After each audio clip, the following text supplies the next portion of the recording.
Lauren is already in the house. Look at that.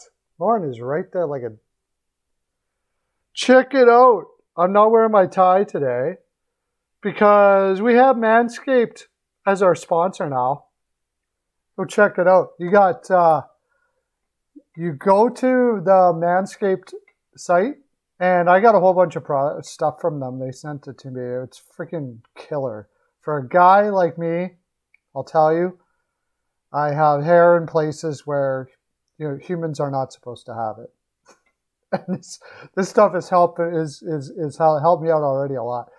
But if you go to Steel Flyers, if you promo code Steel Flyers or Pearlo Dance, then I'm not a football guy, soccer or football guy, dude. Sorry. Then you'll get 20% off anything that's there. So all for you if you go check out that link. And if you go check out that link, if we get 10 people to check out that link, they will sponsor us for eternity. Hey, Bern, how you doing?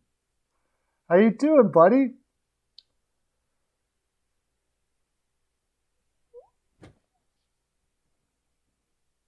Law and doubt. Actually, you might be right. I don't mind you guys talking about soccer in the chat.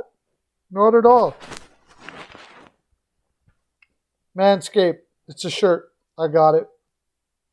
It's pretty cool. So check it out. Go to the site, hit that link, and we'll get sponsored up here so I can keep on bringing you this fine programming every day. Very important stuff. Okay.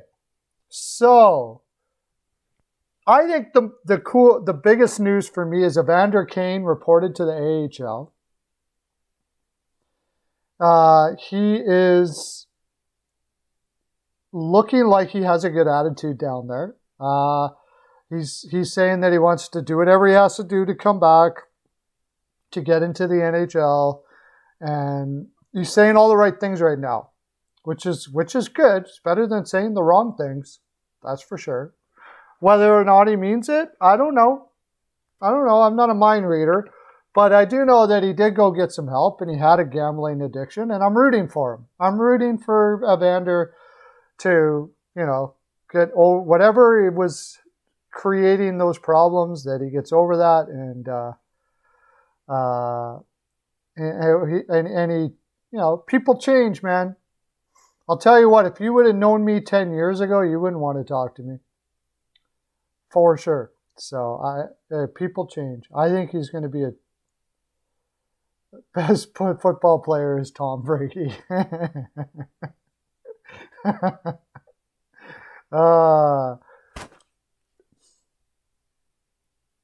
Yeah. So I'm rooting for him. I wanted to mention that. I think that it's awesome to see guys change their lives. I don't know if he actually has. We'll find out, but I hope so. I hope so.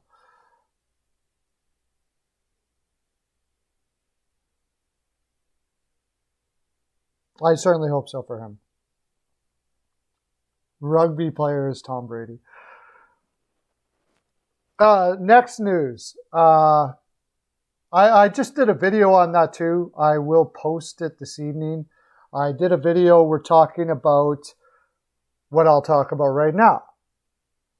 The Hughes deal in New Jersey. Jack Hughes. $8 million for 8 years. I'm not going to say anything. What do you guys think of that deal? Tell me that in the comment section. Start talking. I'm going to try to keep my trap shut.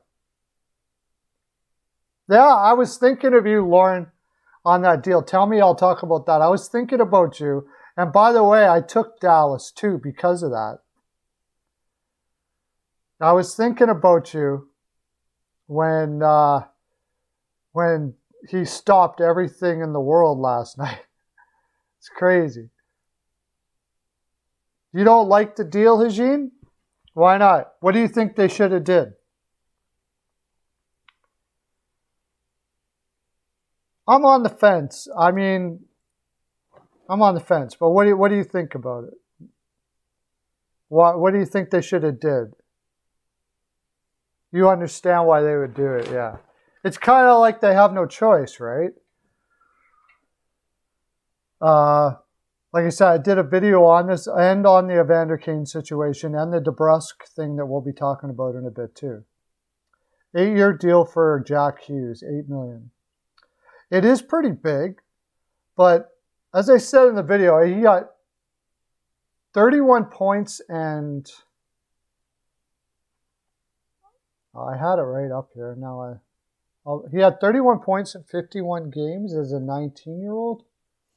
And you just got to watch him play. Like, if you watch him play, you can tell that, you know, he's a special player. There's no doubt about that. But he had 31 points in 56 games last year as a 19-year-old. You know, there's a really, you like it, John? Okay.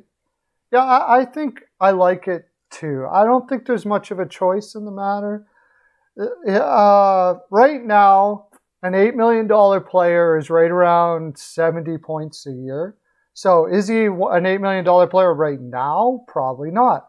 So you're looking at trajectory. And not too many players can put up 31 points in 56 games as a 19-year-old. You know, that's pretty impressive. And I think if you look back, most players that do that turn out to be very, very, very good players. At least a 70-point player.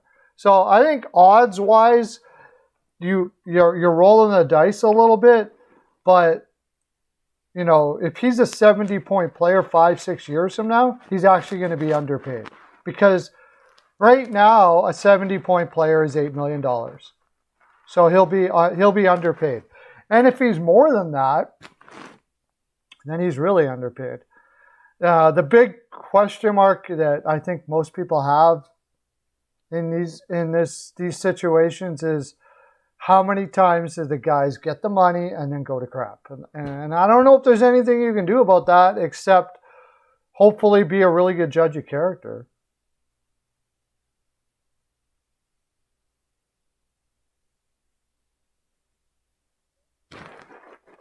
You're shooting themselves in the foot. I don't know. It's not like New Jersey is the sexiest city that everybody's clamoring to go to, too. So I think you gotta. I think I would look at it as. I think we can look at it as.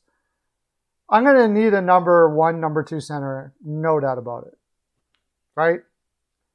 So if I don't give Jack Hughes the $8 million now, and I risk, you know, kind of pissing him off, and then him thinking, well, maybe do I want to stick around here? If I bridge him, you know, almost certainly it's going to cost me more later. So I'm going to have to spend that money somewhere. And if I want a 70-point player, it's going to cost me that $8 million on the market probably for at least 7 years. So, yeah, and that's the thing. It is a small team. You noticed that last night when they were playing San Jose. They get pushed around quite a bit. And you know what? If you look at it, they're not actually a small team. They play small. That's the problem. Like, look at the guys they have here. They have Nico Hischier, believe it or not, is 6'1", 175. Not huge, but not small. Pavel Zacha is 6'3", 210. Dawson Mercer, it's like Andreas Johansson, Jesper Bratt is small. Thomas Tatar is small. You're right. They're a small team. Jack Hughes is 5'11". They got a lot of smaller players. That's why I was kind of weird about the Tatar signing. But Sharon Govich and Kalkinen are you know, solid. But even their big guys, they don't play big. They play small.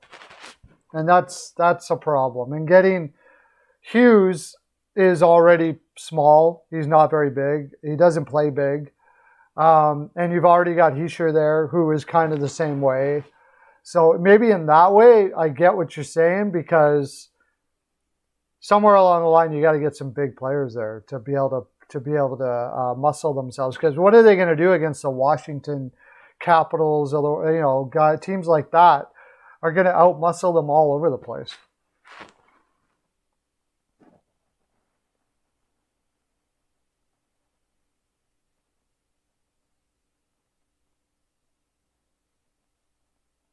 Buffalo Sabres fan were booing Rasmus Dahlin? Why? I didn't know that. The future is small with Smith, Hughes, Hischier, Bratt. And Mercer plays big, but you're right, he isn't actually that big. And then what about that?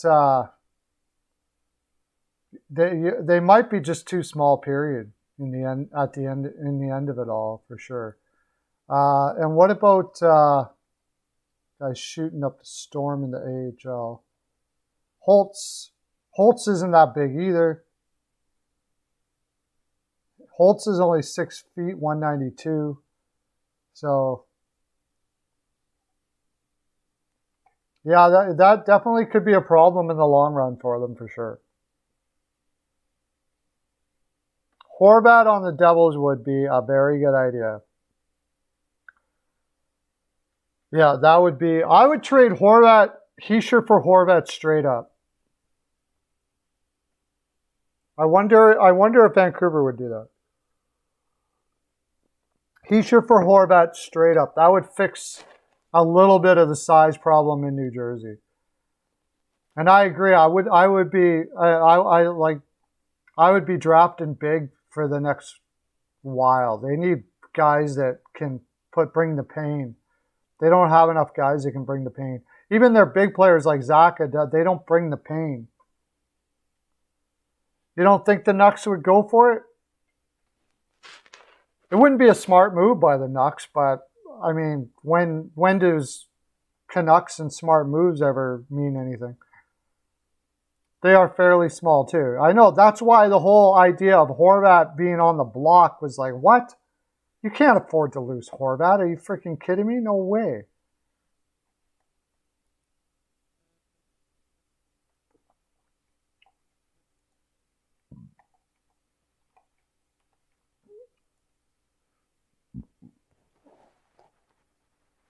There's no way they can afford to lose Horvat off that team. I think they're using it as bait. I think they're using Horvat as bait to find out what everybody has out there and they're willing to give up. And then they're going to switch bait it over to JT Miller or something like that and go that way. But yeah, they have guys that play big, but they're small. They need to build their defense, yeah. I don't know, how are you going to build that defense? The only way they can build that defense is through the draft. They can't go out and get guys. They have no cap room. Myers, I don't think anybody's going to take Myers off your hands. I can't see after the season he's had now and what you had to do to get him, Ekman Larson doesn't look like a possibility. You're going to trade Quinn Hughes? Maybe. Like, that's how bad it is. You got to trade Quinn Hughes, package Quinn Hughes in a couple to get something there. That would be...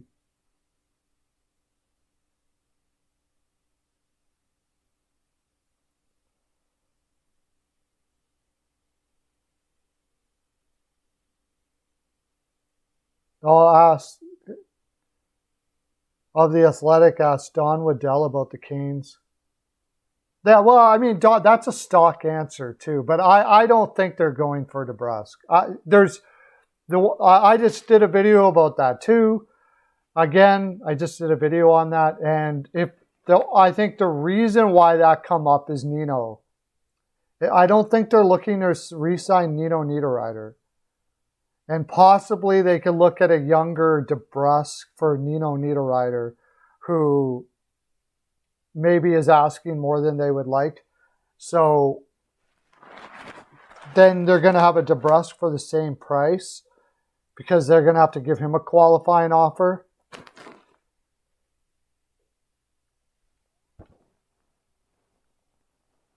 I wouldn't do that if I were the Rangers. Hajim. Horvat for Kakko and Schneider, I wouldn't do that. You know how much I love Horvat, but I really love that Schneider kid. He looks like a beast. And I would be, that would be a very tough, I don't know, Kakko and Schneider. I'd have a hard time straight across for Schneider. Maybe for Kakko alone, yeah. I would do it for Kakko and maybe somebody else, but not Schneider. I might do it for Kakko and somebody else. But Schneider, I love that guy. I really do.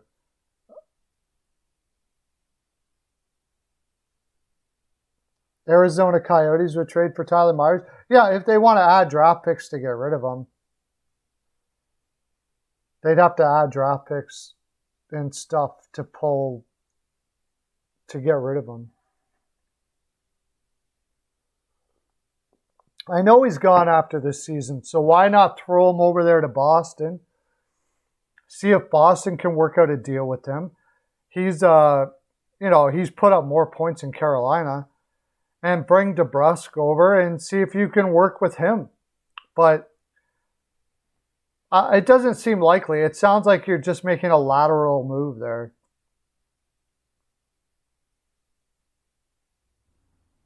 Jones or Lundqvist, yeah. I really like Jones too, but that's getting in the fairish deal. Kakko and Lundqvist for Horvat or something like that. Especially the Rangers, who just absolutely love that one. They seem to be trending to that type of game.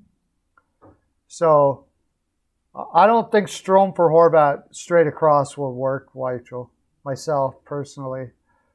I think they'd have to give up more than Strome. I'm not even sure. Yeah, they definitely would have to give up more than Strome. Because Ryan Strome's kind of been on the block for a little bit. I'm going to do this. Trades, and more trades.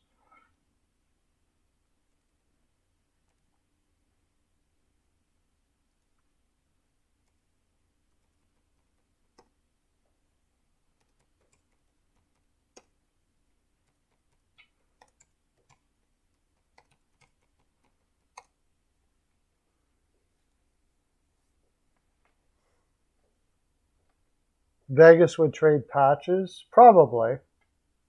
I would think so. I don't know if I'm Vancouver, I want to do that, but it doesn't really make much sense for Vancouver to do that. Take an older, more expensive winger for a young captain center.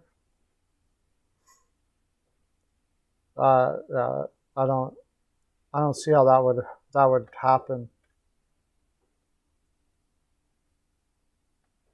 Kakko and Strome, something like that might, if they're really high on Kakko, might make some sense. I wouldn't do it. I just hate moving. I just wouldn't move Horvat. Unless he's specifically saying, I want out of here. I'm just not moving that guy. I'm just not. You would have to blow me away, and that doesn't blow me away. The Kakko and Schneider deal is probably what I'd be looking for, and I don't think the Rangers would be would be willing to do it. Pretty much what I would want for Horvat, other teams probably wouldn't be willing to give. That's really where it would go from there.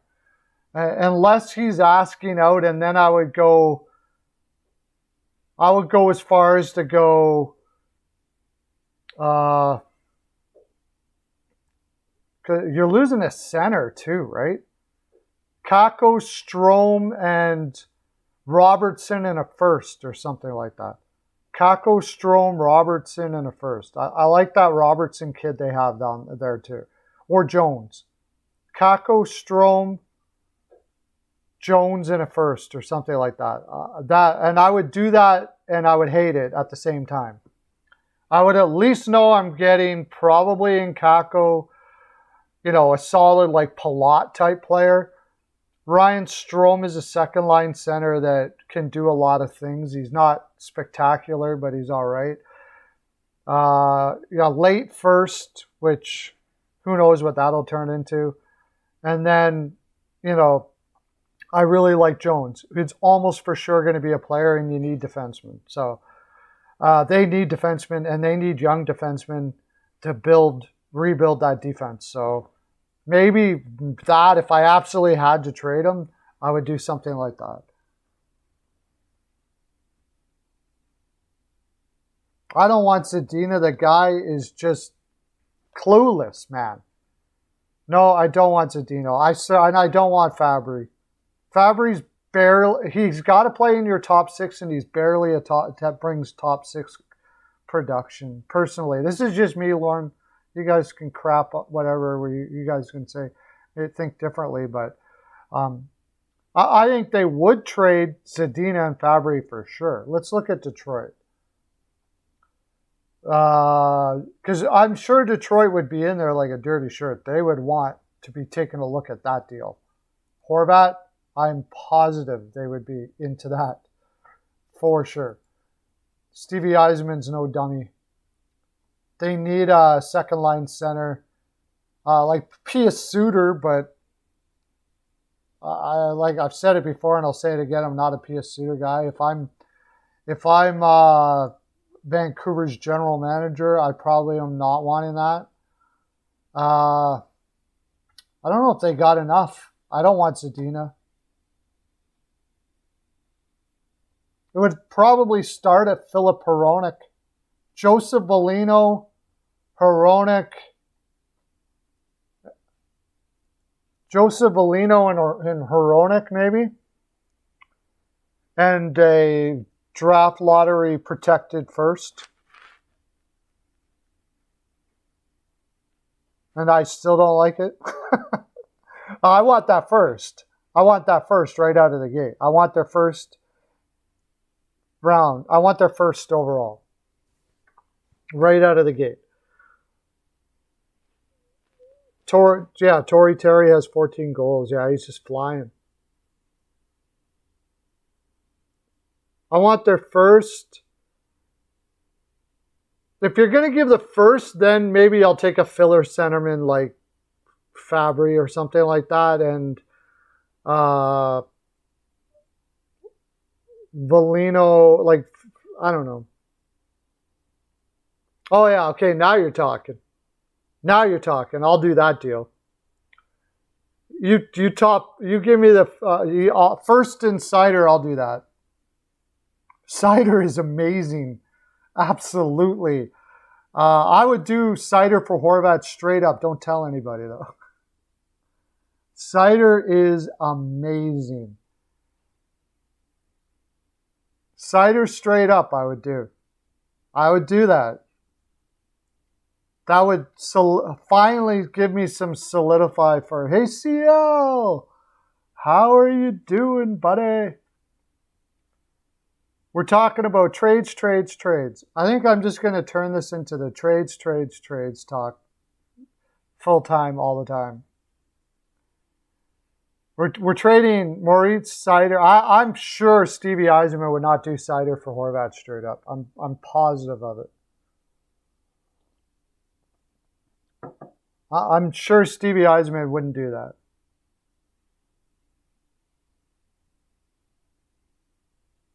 He might give up the first next year. He would probably do that.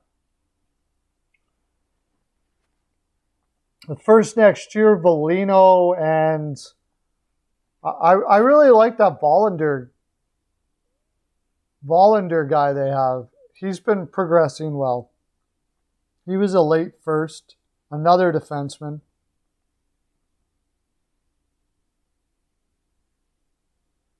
Do you think that they would trade Cider for Horvat straight up, Lauren?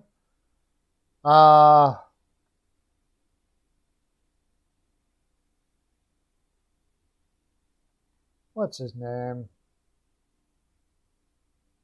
Defenseman. Yeah, William Vollander. He is progressing well. Or how about Simone Edvinson?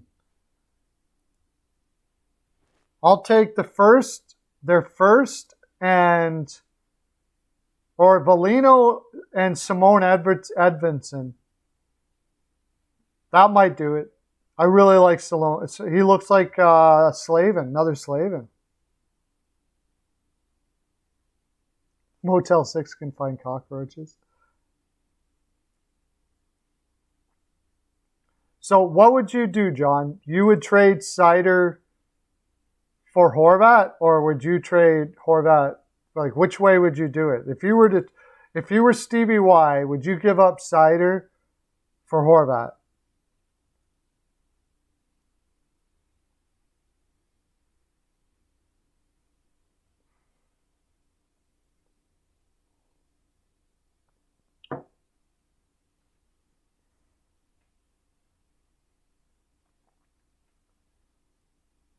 No, you wouldn't. Okay, yeah, neither would I. I wouldn't give. I gloat about Horvat a lot, but Maurice Seider looks like a Norse. Horvat may have a Selke in him, and he's a great leader and all of those things, but for Seider, no, I wouldn't be doing that. I think he's got a Norris or more, one Norris for sure, maybe even more. Like, he is doing. His stick work in the defensive zone is off the charts already at his young age. Like, he pretty much is running that defense himself. When I watched that game, Boston last night, Boston and Detroit, where Boston outshot them like whatever it was ridiculous how much they outshot them.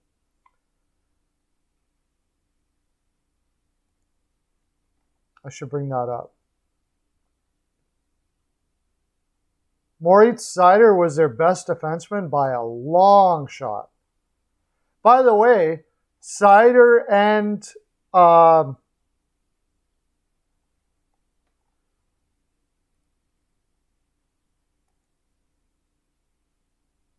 what was it? What was the shots there again?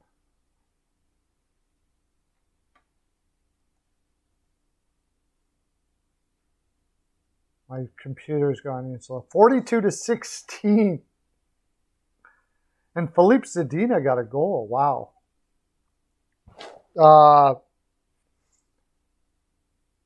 But Seider and Raymond both got Rookie of the Month awards, are like 3-star rookie awards or whatever. First time that's happened since Marner and Matthews.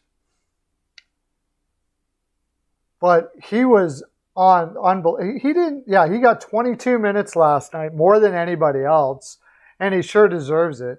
They need defense hardcore there. They need a lot of help on defense. They need those young defensemen to start coming into the lineup because they are big trouble. They were just totally lucky to win that last night. Nedeljkovic had his best game of the year for sure.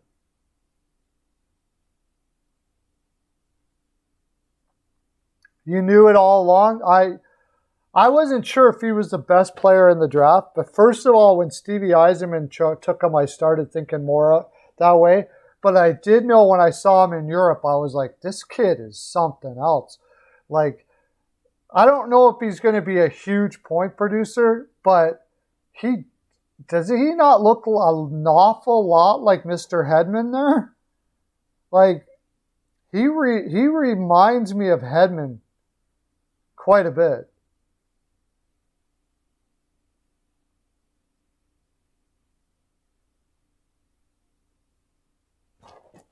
The Ducks blew the game last night, yeah.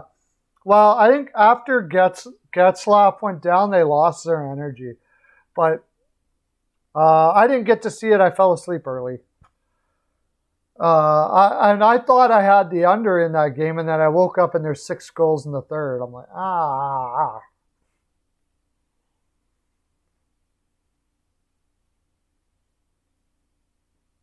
Yeah, it's so badly. Dahlin's got all the skill to be close to that too. And he's still going to be a very good defenseman. He's still got lots of years left. He's still going to be a very good defenseman, but man, did they drop the ball with so many players there in Buffalo. It's crazy. Dropped the ball with so many players. So we'll look at the games yesterday, and while we're doing it, we'll discuss these trades. DeBrusk, first. We were talking about Boston. I did have it in the title originally, so I should probably talk about it. DeBrusk has asked for a trade. And there was a piece in the Athletic about it. I talk about it in my video, the piece. And they bring up apparently now, today, they're saying that 12 teams are interested in DeBrusk. But, I mean, varying degrees have called about him or whatever. Well, and he should have been a generational talent. And he's still got a lot of room to grow. But their player development in Buffalo was so incredibly bad. It's like they just threw them on the ice and crossed their fingers, it seemed. Ristolainen got crushed under their development system. Dahlin is, nowhere near as good as projected. It's crazy. Yeah, Rasmus Sandin, we were talking about that before. I think he's going to be a very good defenseman, no doubt about it. But DeBrusk, one of the first team, like we were talking about yesterday, is Calgary. And if it's Calgary, I think it would have to be Dubé going back.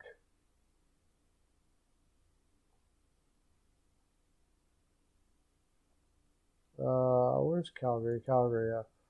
Because they're pretty stacked on the left side with Gaudreau, Coleman. Dylan Dubé can play both right and left, so maybe not. They could throw Dubé on the right with Monahan, and DeBrusk could go in there. But the problem is they got to match up salary-wise. It does make sense for Calgary to do this. I just can't make sense of who would go back unless it was Zadorov. And I don't know why Boston would want a Zadorov. They got already too many guys like that. But if nobody else is offering anything up, he might be the best thing they can take, and they just take him, or it's a three-way deal or something like that. Hanifin, I want more than DeBrusk. DeBrusk has such a low trade value right now. Yeah. You'd need much more than that. You'd have to give up more than that. Hanifin, yeah, and he's from the area. He's from Boston, isn't he? Boston Bruins for Dylan Strome, that makes sense, for sure. Dylan Strome would be a good landing spot for Dylan Strome, I would think. Perfect, actually. I don't know what they would do in return. Again, it's got to be dollar for dollar. Rangers, it doesn't have to. That makes a lot of sense. But Hanifin.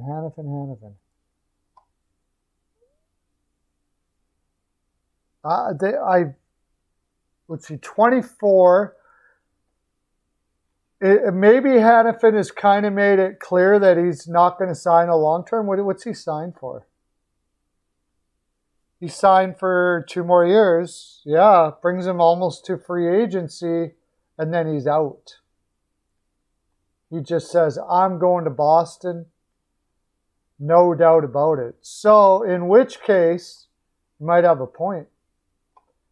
You might have a point because you have no leverage anyways. Calgary really wouldn't have much leverage because they would basically know, if you're making the Hanifin trade, that he ain't coming back. That, he wants to go to Boston. He's already told you that. And he won't be signing long-term with you. However, DeBrusk has very little trade value too. So if I'm Calgary, I'm like, okay, we know Hanny wants to go to Boston, but we're not doing it straight across for DeBrusk, especially when you consider, Well, not really. I mean, unless they can find a replacement defenseman for him, they're looking like, in their minds, I'm pretty sure they think they're cup contenders. So the keeping them there while they run for a cup has more value than trading them for a DeBrusque. Straight across, anyways. They would need a defenseman back or a way to get another defenseman, because let's look at their lineup again. Otherwise, they got to start playing Zadorov a lot. And Sutter has pretty much made it quite clear he's not too fond of doing that.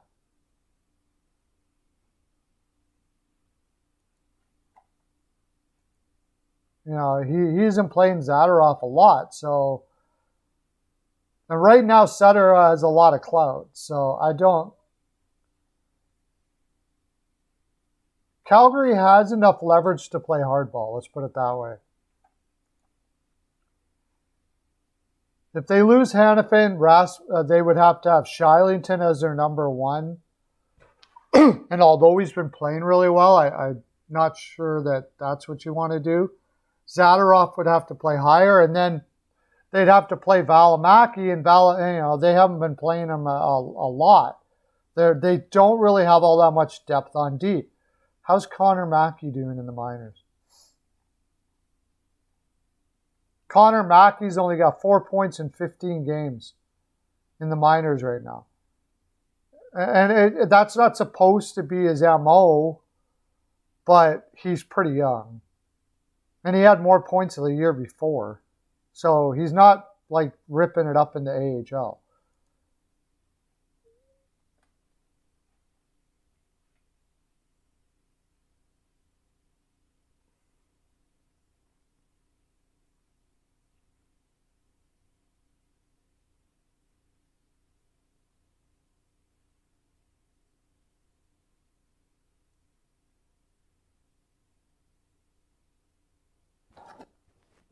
Sorry.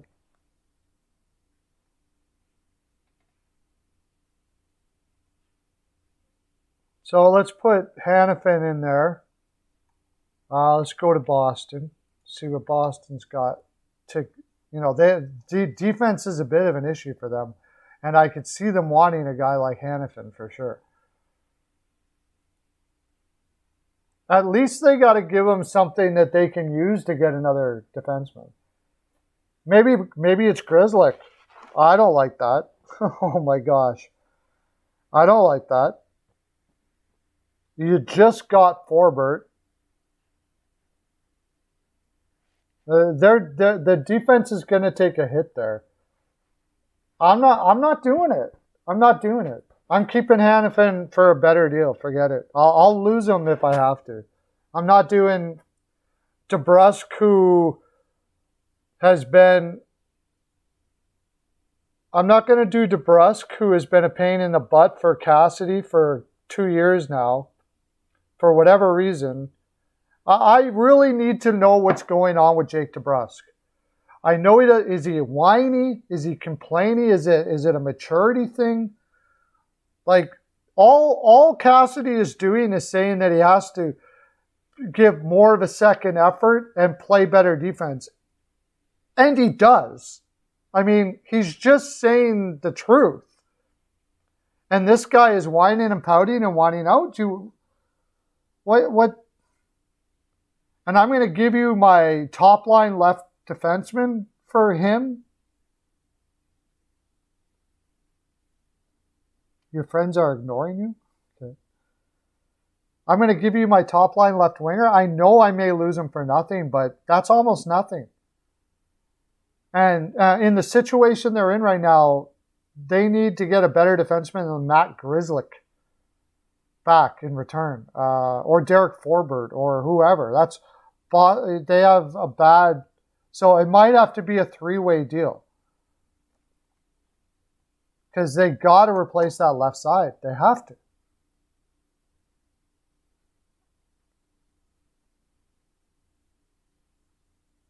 Hall, DeBrusque, no way. Hagin, I just don't like Grzelcyk enough for that deal, Hagin, myself. Hall, I don't think has really made any fans out there in the NHL right now. But I see what you mean about Gerard because Gerard's on the way out anyways.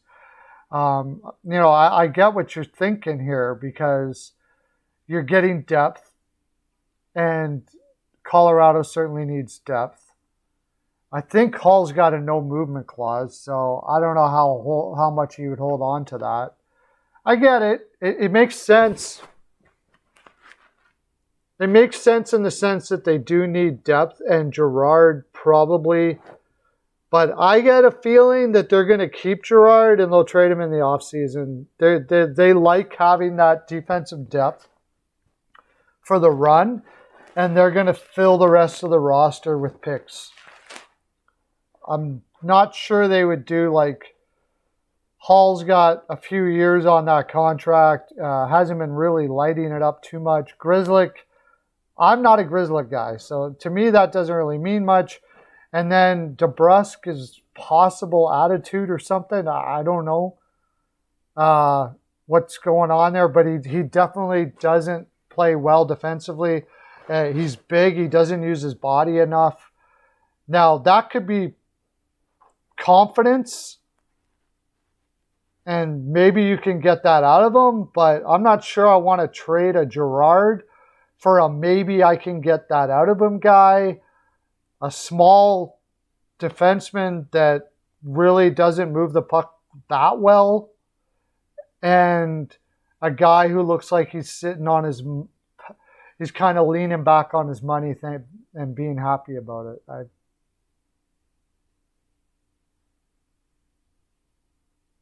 But awesome putting it out there. Keep on putting those trade things out there because I love talking about them.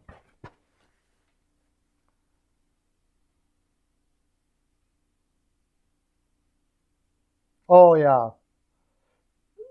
Hey, Mercer. Woo! Check it out, Mercer. I'm all sponsored up.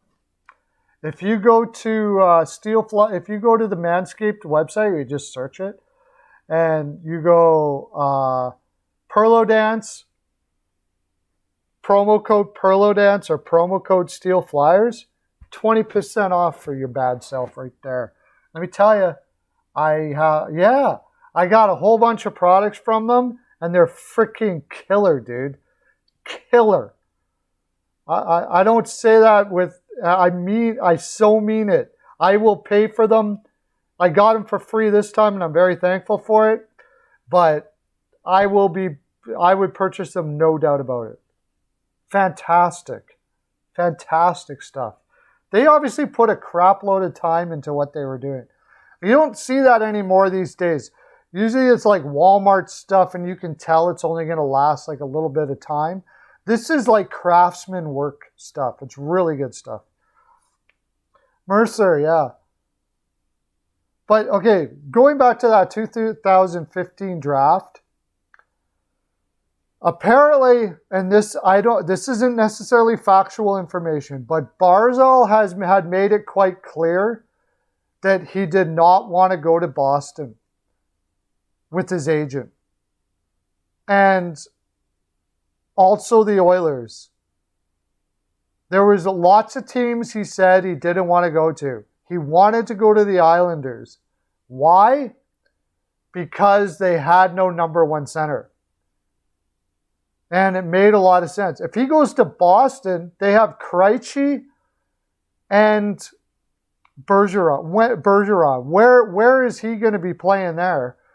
He's not going to get paid number one center money in Boston. So now if you're Boston, are you going to draft a guy who specifically said he doesn't want to go there?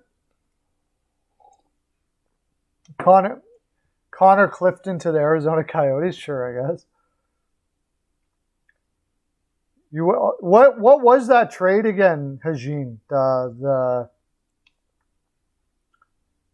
Arizona. What was that trade for Lucic? I can't remember now. Help me out.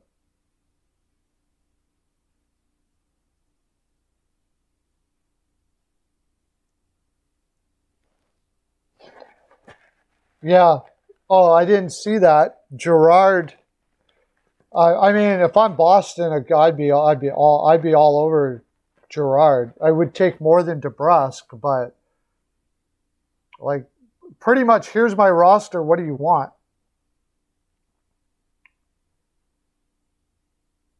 I just don't think it would be that Hall trade he said myself. But I've been wrong before too. Maybe they like Grzelcyk more than I do. I mean, it's just me. It's just me. Like if I see that trade, I wouldn't do it. How many times have I seen a trade that happens and I go, oh, I don't know if I like that. And then that team saw something in that dude. And next thing you know, Grzelcyk is the second coming of Gerard. And they look like freaking geniuses. Let me put it this way. If Sakic were to do that trade, I would probably say Grzelcyk is going to be a lot better than I thought. Because they're brilliant there at finding talent. So just what I've seen of Grzelcyk so far, I don't see it myself. They could have had Kyle Connor. Kyle Connor is the one. I remember when I was watching that, I can't see how Kyle Connor would have been saying he didn't want to go to Boston. That was the big one. To me, that's inexcusable, Kyle Connor. Sebastian Aho, scouts had him a lot lower than they should have. And honestly, I didn't really have him on the radar either. But I didn't get to see him a lot. So Shabbat was... I remember they were talking about Brock Besser, Travis Konechny. I mean, all of those guys would have been better than what they ended up picking. And Senyshyn, who they picked off the board, I can't see Travis Konechny not wanting to go to Boston. Brock Besser, he's a Minnesota boy. I'm sure he would have liked to have stayed in the United States. He wouldn't have balked at that. But Kyle Connor was the one where I was like, how do you not take Kyle Connor with those 3 picks? I have no idea how you don't take Kyle Connor with those 3 picks. That guy is like, it's so low maintenance. He's in Winnipeg and he doesn't mind it a bit. The only thing I could think of is if in the interview he mentioned he didn't want to live in a big city. You know, we don't know like how the interviews go. Kyle Connor could be one of those guys where you're like, I don't really want to live in a big city, but I want to see where he's from. Winnipeg. Where is he from?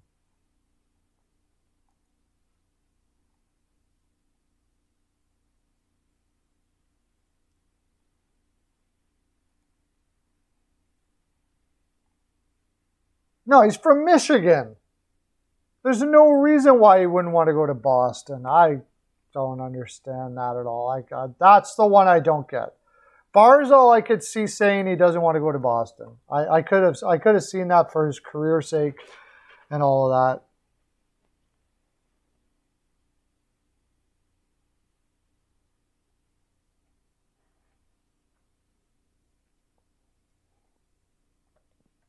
Well, yeah, I mean, and Buffalo did tank and they didn't get him.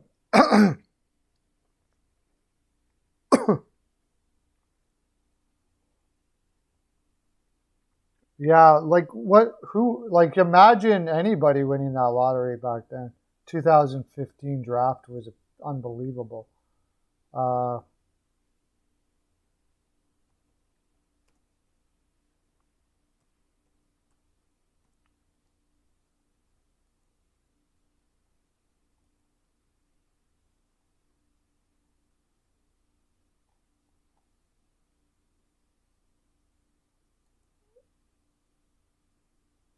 I'm just bringing up the draft results for that.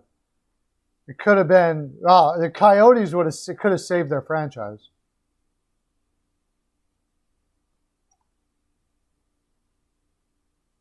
Toronto, New Jersey.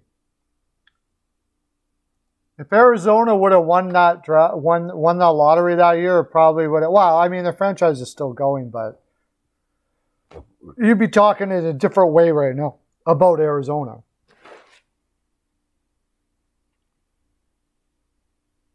Yeah, if Toronto would have won that, it would have been unbelievable. Matthews and McDavid on the same team. You wouldn't be able to imagine their cap problems now.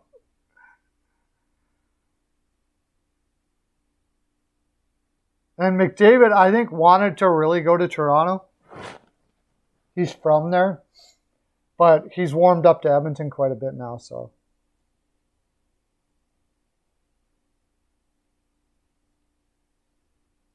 Brian Watson, woo! Thanks for coming in, my friend.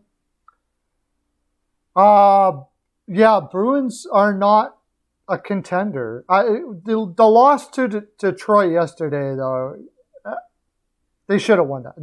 They had that game. Nedeljkovic just stopped everything. It's not really fair to judge it on that, but their lineup isn't good enough, and they know it. The only way they're going to have a chance is at the deadline, they got to add on the D for sure. They got to add a big defenseman, like a good, really damn good defenseman. And I don't know who's out there that they're going to be able to get that for. Who's going to be selling off a defenseman at the deadline this year? And they need it. They're not going anywhere without it. There's no doubt about it. They'll probably or something like that, but I don't think that's enough. They need defensemen hardcore. At least 2 really good defensemen. Like, try to get I don't know, Susie and Sherratt. I mean, I still don't think that's enough. You might be able to get Susie out of Seattle, Sherratt out of Montreal. You know, you'd be big, but really, they need puck-moving defensemen, right? They get caught in their own zone so much. They can't get it out.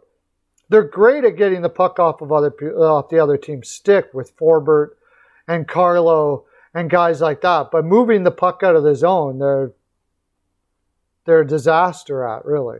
If they play with like solid puck possession teams, my sound is breaking up. Why?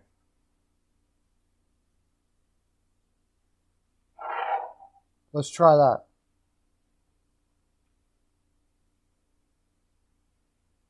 But do you agree with me, Brian Watson, that that's what they need? Or what do you think they need? They also need depth at forward too, right? Like, they need a lot to have a chance.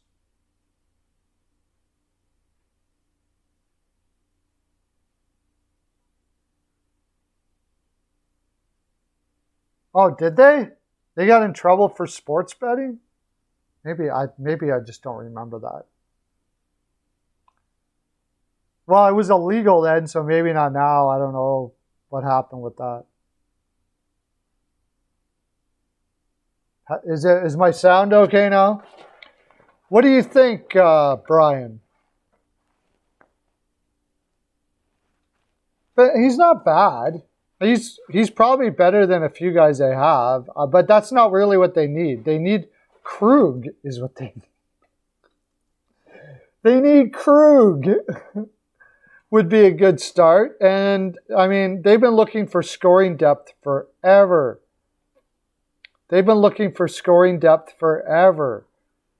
And they just can't seem to find it. They take guys like Foligno, who's offense. I mean, they don't need guys that are declining offensively. They need somebody who is a damn good offensive player, like a really good offensive player for that second line.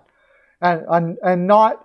I hear people talking about how, what's his name is Coyle. Charlie Coyle is doing good in the second line. He's doing as good as he can, but that's not what you need as a second line center. They need Krejci, but Krejci's not there. TJ Brody would be okay. But again, like, I'm not sure that there's going to be a lot of guys out there this year. You look at the standings, guys that are teams that are completely out of it. The Chicago Blackhawks, I mean, you might be able to get Calvin DeHaan, but that's not the guy I'm talking about either. Jake McCabe, like, they don't need guys like that. Those guys are great, but they need an offensive defenseman, and that's not easy to find. It's not easy to find, that's for sure.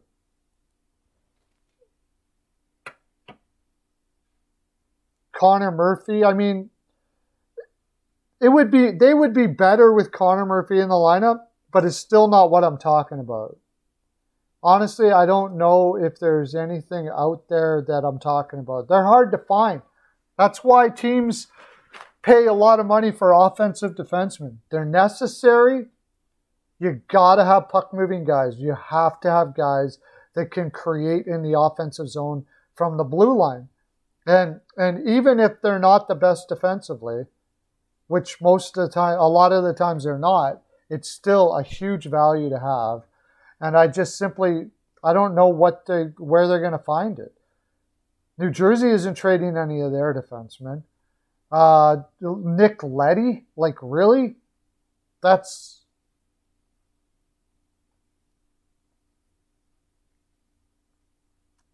They're very hard to find.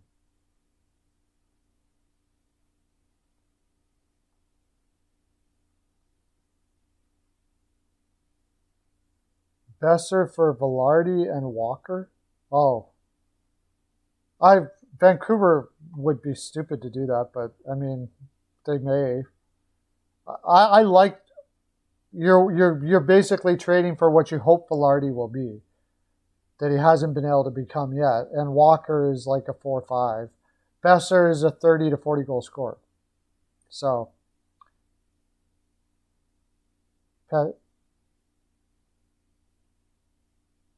Sean Walker to Boston. He can move the puck out of the zone not too bad. It's an option, I suppose. Why do you want to get rid of Walker so bad? You don't like him? If you don't like Walker, and probably a lot of other people... Oh, Sean Durzee's taken over that spot, right?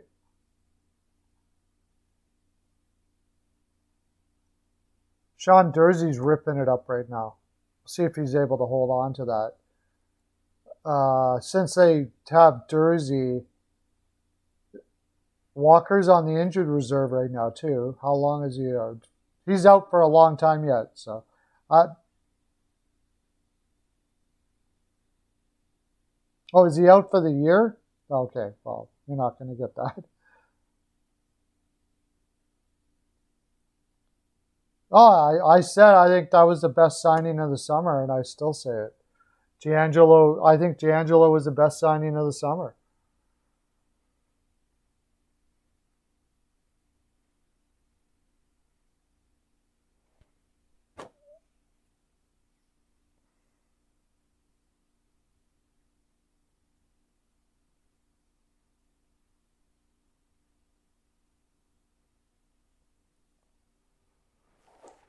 DeBrusque, Hull, and Carlo. The only thing is cap space there, bud.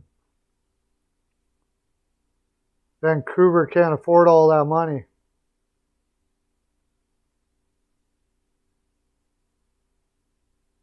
A guy like Carlo would be great for them.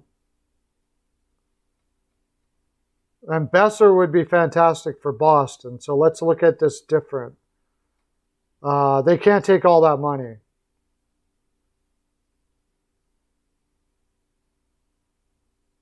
They don't have any cap space. That would be the problem there. Besser for Carlo.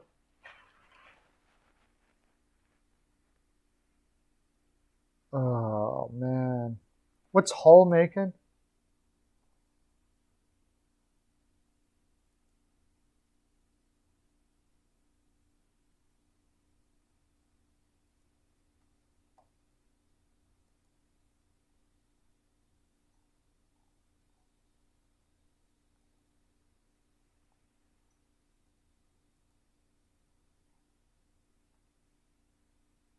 I'm pretty sure Hull's got a no movement clause too. 6 million. Yeah, he's got a no movement clause, so that would be the problem. That would be a problem.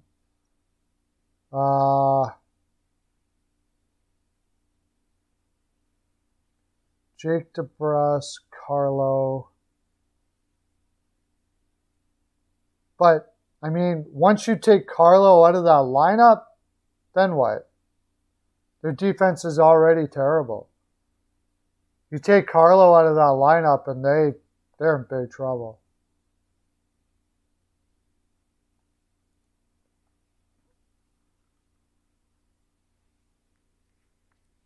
Carlo never getting traded. For Besser, I would consider it for sure. But they don't have anybody to replace Carlo. That's the thing. That's the weird thing about hockey. You got a guy like Besser who's flat out definitely should have more value than a guy like Carlo. But another team's like Boston's defense is so weak that they can't afford to do it. They can't afford to lose Carlo. They'd have to find a replacement defenseman to go with it. The only way I would do that deal, and I would consider that deal, is if you're really thinking of rebuild here. Because Besser's young. He definitely is a 30 to 40 goal scorer. You could sign him up long term. And you're not worrying about the fact that your defense isn't going to be very good because you got the better player. You got the better player in the deal. So if Boston was going to be thinking like that, and I don't think they are, I don't think he is, then I don't think John Gibson is going anywhere now, Weichel. Good point, but that would be like that's why they would do it. They would only do it for that reason.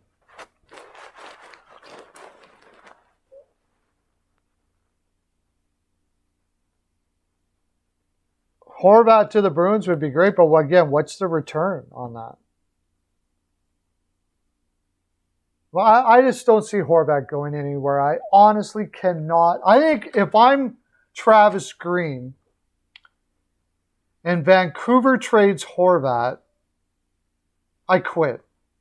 I just walk right there. That's it. I'm done. Find somebody else. Like, Horvat is more important to the Vancouver Canucks than probably any other team out there. They don't have anybody like Horvat.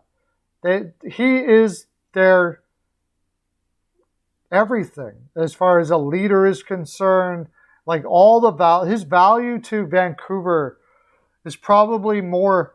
Like, Boston would love a guy like Horvat, but the value to Horvat to Boston is nowhere near what it is in Vancouver. They have Bergeron. So, I mean, he takes up all of that value. He takes up, like, they're not missing that part of Horvat in Boston is what I'm trying to say. But Vancouver, like, you lose Horvat, what do you got?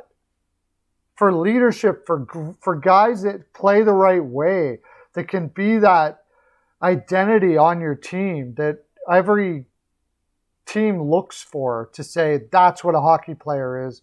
That's what we want to be. That's the lightning rod. Who you point to your young players to say try to be as much like that as possible. You know, you get rid of Horvat there. You have Miller, I suppose, but.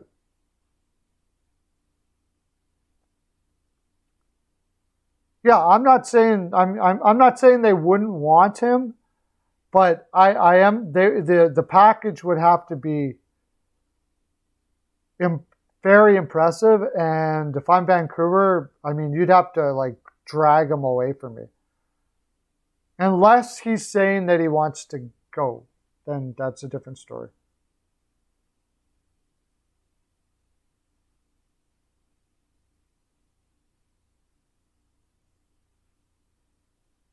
Horvat and Besser for Pasternak. Wow.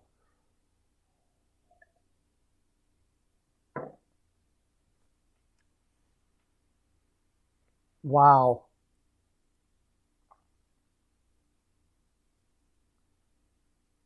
Ah, man. Horvat and Besser for Pasternak. That's almost a possibility, believe it or not.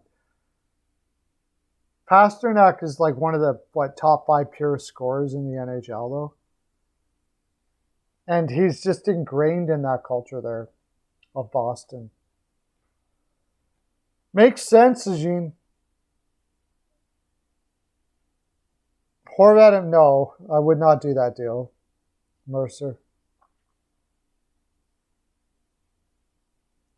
Well, they're not eager to trade Pasternak for sure, but I mean, it would make you pause for a second when you're deciding what direction you want your team to be now in the future.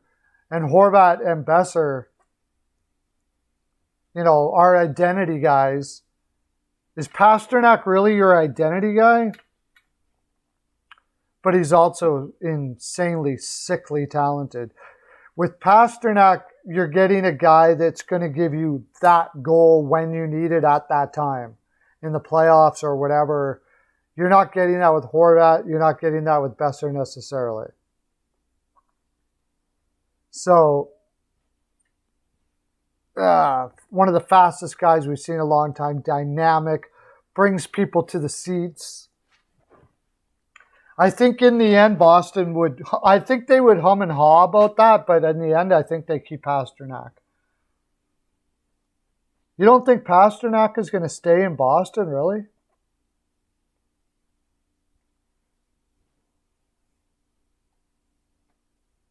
Yeah, Josh Manson's possible for the Boston Bruins.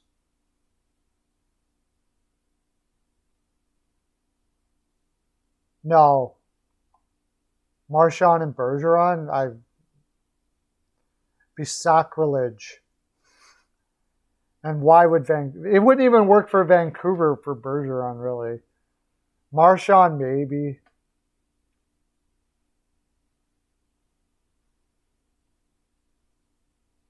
Okay, let's look at what... This is fun. This is fun. Talking trades is fun. Simple as that. Isn't it? Isn't talking trades the best thing in the world? I could do it like all freaking day long. We haven't even talked about the games last night or the ones tonight, whatever. Who cares? Just trades. Boston Bruins.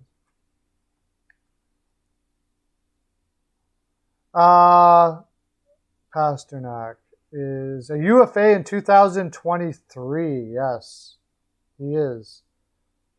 So 2 more years. And he's going to get paid huge. How old is he? Yeah, they got to sign him right away.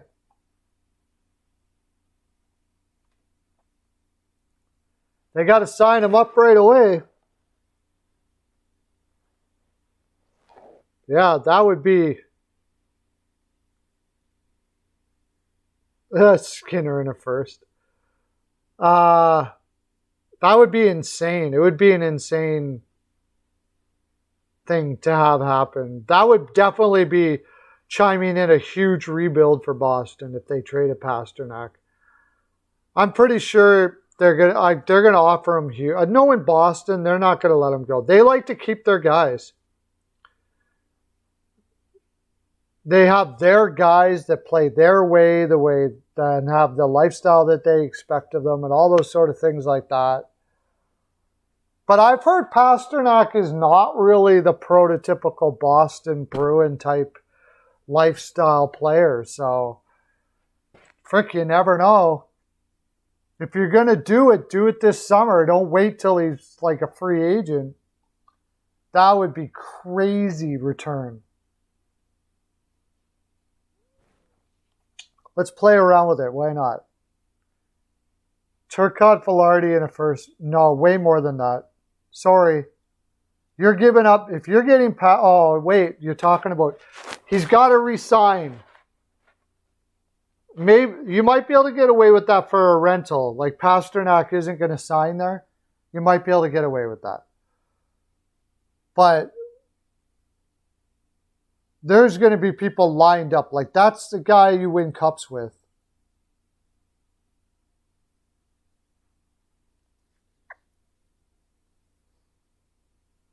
Well, the thing is, he's only 25 years old. So even if they do want to rebuild, you rebuild around a guy like Pasternak.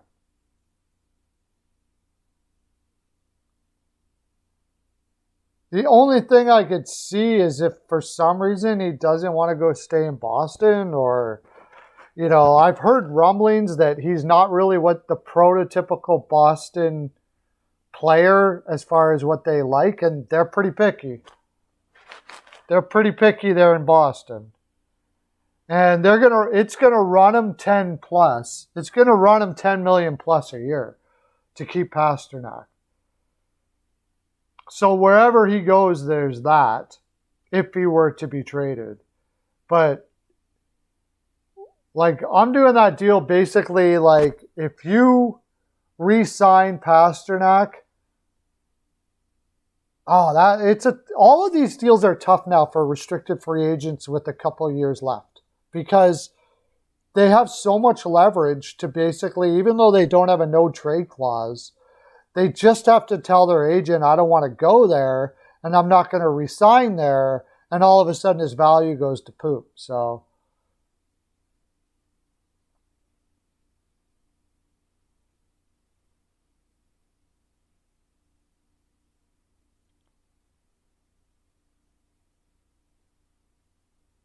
but Lucas Raymond, something like that. I don't even know if Detroit would do that at this point, the way Lucas Raymond is playing. But that's kind of what I want to do. Like, if I'm going to trade Pasternak,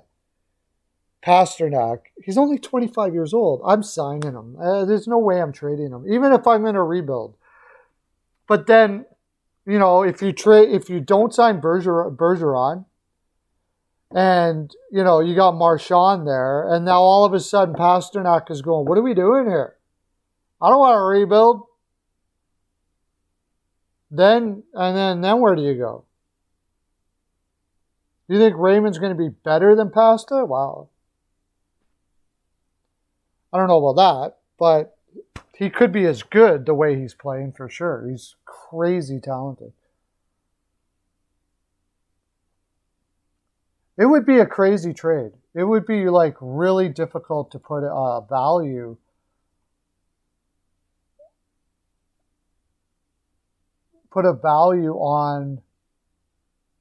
on him, because it would completely depend on whether he was going to resign anywhere. Does he have a no trade clause? I don't think so.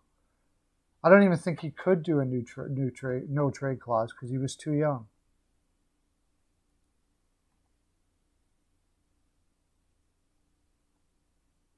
Oh, he has no trade clause now. He has a no trade, no movement, no everything. Submits a 10-team no trade list. So he does have a no trade clause. They would have to rebuild. I think they would do that too. They would rebuild around Pasta and McAvoy. I agree. I mean, yeah. It would only be if Pasta wanted to go. I think so too, Hajim. I think that's more than likely.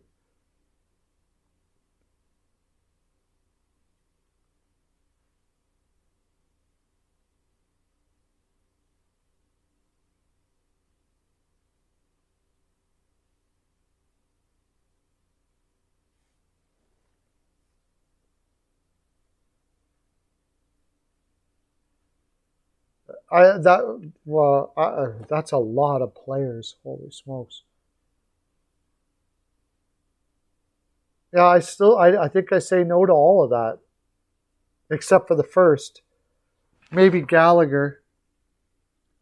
Sherrod, I got to resign. Armia's meh. Dvorak is okay. Dvorak was not a good move.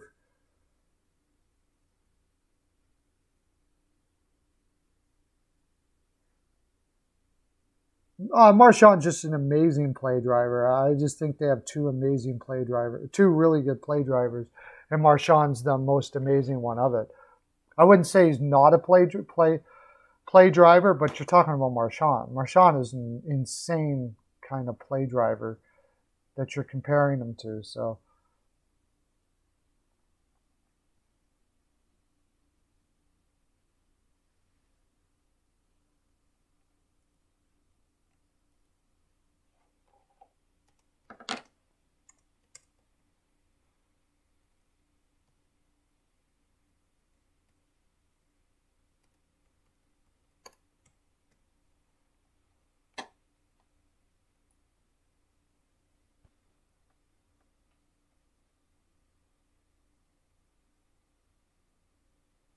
I think the Leafs are doing. I was not on the Leafs. Anybody here knows that before the season started, but I'm on the Leafs now. That energy that they're playing with and the way they're playing for each other is freaking amazing. Amazing. So amazing that I really think you got to put Keefe in there for the Adams. That team is playing like they are family, man. Like deep, deep family. It is, I think you could see some real special things for Toronto. As far as tonight, against Colorado, that's going to be an amazing game to watch. I'm actually leaning Toronto. And that's saying Toronto is on their first game back after a long road trip. And normally I would never touch a team in that spot. But I'm going to say here right now, they keep on playing like with this kind of love for each other. Like seriously, they are playing like they have a family type love for each other, deep family type love for each other right now. And if they keep playing like this with that kind of encouragement and drive and everything and team play like they have right now, they are not going to lose too many games for the rest of the season. There is a level of confidence and encouragement and joy in that room. There's the word. When's the last time you looked at the Toronto Maple Leafs and you saw players playing with a type of joy like that?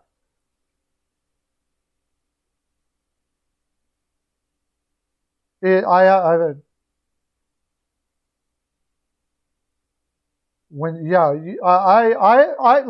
haven't seen that from too many teams, period, in the past. Not even Tampa. Like, so overtly, expressively like that, where you just go, my gosh, these guys are playing for each other in every single way. They got each other's back. The whole team. It is a special environment that has been made in Toronto, and I would strongly consider a future on the Leafs to win the Cup this year. And I was the last person who would have said that before the season started. I would have said, no way, maybe even not making the playoffs. But this year, now, what I've seen now, I think that team has a really darn good chance to get a Cup this year, the way they're playing like that. They could still add at the deadline. Campbell is playing like a man possessed. Leafs could win the Cup this year. I really do think that the Leafs can win the Cup this year. Every team is going to want to find out what the Leafs have got right there. Every team is going to be scared. Is really intimidated by that closeness that they have for each other in that room right now. I don't know what they did. I don't know what Keefe said or how he conjured it up or what he did or where this genuine deep family type stuff came from. But I'm telling you, it is super powerful. I think that team is going to be insane for the rest of the year. Campbell has done a lot in that locker room. Well, for Hajin, like this is anybody that's just come in here right now. You've got Lauren. You might be coming in here to listen to whatever I'm saying. From now on, when I'm doing videos, I'm not going to do that anymore. You got Lauren, Hajin, John, Mercer. These guys know the game as good as anybody that I've ever talked to. They are unbelievable hockey guys here. So you're not coming in to listen to the Pearlo show. This is these guys show. These guys are phenomenal. Hajin, what an amazing point you just brought up right there. Campbell is a guy that had to struggle to make it through LA. You're an LA fan, so you saw it. You know, he came from Dallas. He struggled with confidence hardcore, goes to LA, works himself mentally to become where he needs to be in the NHL. Toronto gives him like serious confidence by giving him a damn good contract after really one good year. And now Campbell is there going, like, pouring his soul into this organization probably for what they did for him to bring him to Toronto. Not that he couldn't have did that in LA, but it was a spot in LA where you had Quick already. Peterson was coming up. Like, I get it. But, right, like, you couldn't probably, you're so right that Campbell probably is one of the best cheerleaders in that room for that organization and belief of what they are. Such a good point. Amazing. I never even thought about that. Never even thought about that. I think this is the year. That team is going to be special this year. I really do believe it. I haven't said that for years.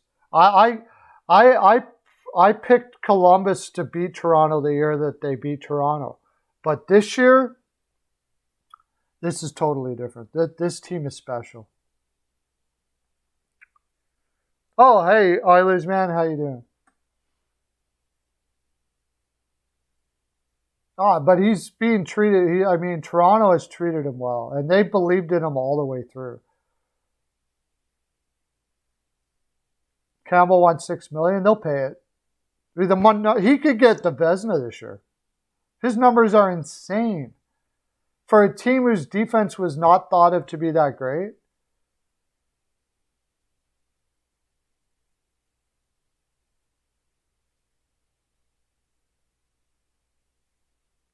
Yeah, he is. That you brought up a really good point there, though, Hajin. That guy's been through a lot. And I'm sure he has a very powerful love for that organization, for how much that they've did for him. $6 million, no problems. No problem, $6 million for Campbell. You'd have to. I'd do it. I'd take it over Grubauer any day. Campbell over Grubauer any day. Oh, how'd it go? Did you get traded? Can you trade in AAA leagues? Anyways, you'll be happy, John Whiteshaw, because the way Toronto is playing now, we'll be talking about Toronto a lot in the next little while. I think they beat Colorado tonight. I really do. I think Colorado is in for a big surprise. And that's a tough thing to say because McKinnon's going to be back in the lineup. And Colorado has been just swarming the offensive zone against teams right now. Like, they are playing incredibly aggressive, fantastic anticipation. Defensively, you got Makar, Makar, Taze. That defense is absolutely fantastic. It would be a huge win for Toronto. Again, first game back from a long road trip. This is going to be a gutsy game.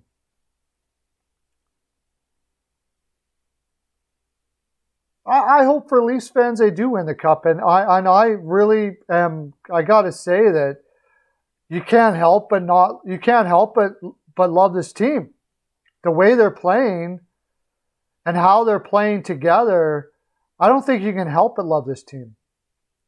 Like, it's such an amazing story. The team that couldn't get past the first round, that, the general manager stuck with the plan all the way through when he was getting slammed all over the place, Dubas, for his decisions. Then you have Tavares, who I said I didn't like the way that didn't like the deal. How big is Tavares right now? How much did I underestimate the leadership of a guy like Tavares for what has been created in that room now, right? I've been critical all the way through here, and I'm eating crow huge right now because this team is special. It's a special team. I don't know about 5-1, but Kemper hasn't been playing all that great. That's kind of a big thing.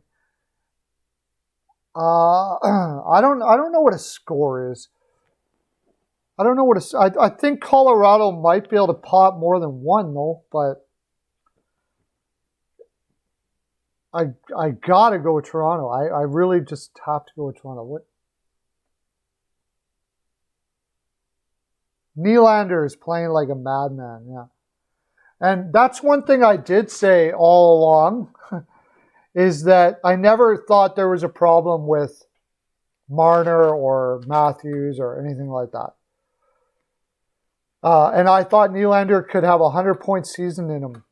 I really did. I thought he had that kind of talent. It was just the depth was, and everybody said that. What were they going to be able to do with this depth? But at this point, I think the environment they've created there makes up for any of that. I really do.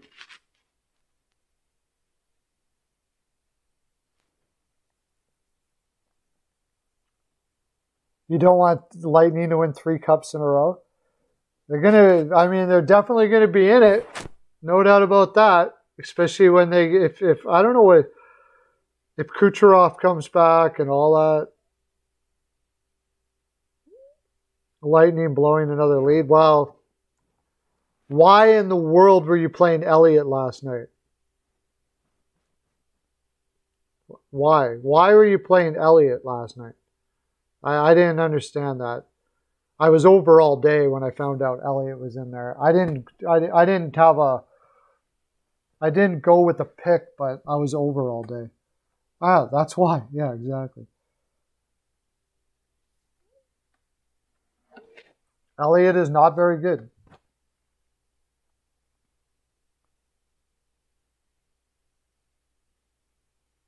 So we got Colorado tonight. I got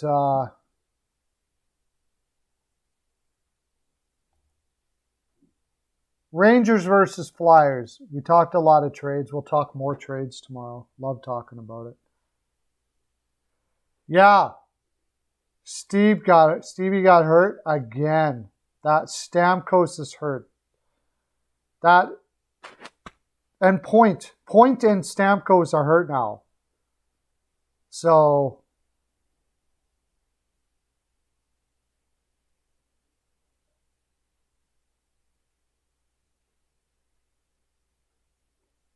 then he got traded. I didn't know you could trade it in AAA. Wow.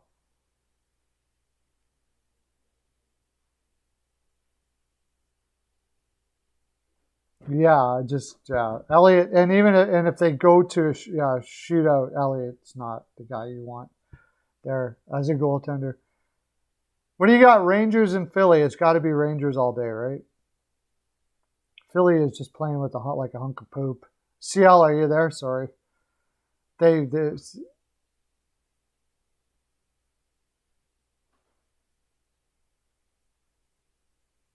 So I don't know if CL's still here. Are you going to take Philly again to break the losing streak here against the Rangers, who have had rest? Should be playing Shesterkin. I haven't checked that for a while. Are they playing Shesterkin? God, please tell me they are. Don't go something funky here. They still haven't put Shesterkin in yet.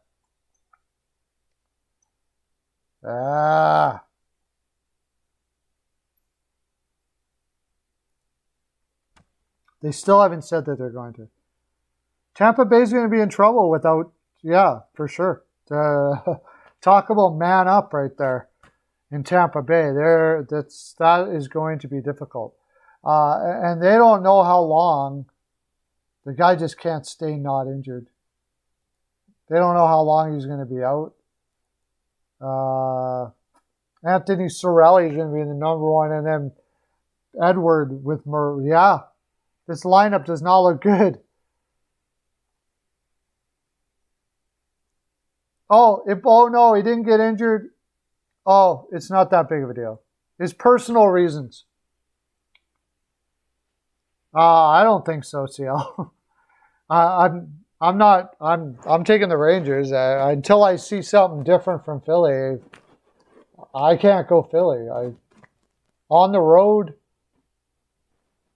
Hart might steal one, maybe, but I think you're going to have Shesterkin on the other side. So.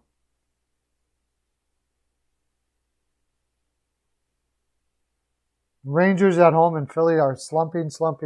Yeah, couldn't say it any better, Doug.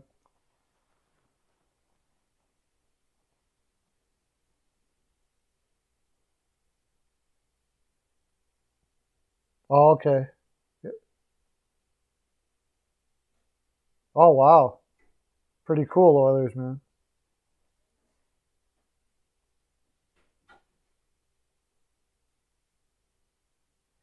Yeah, that's asking a lot from Matt Roy. He's not really that type of player.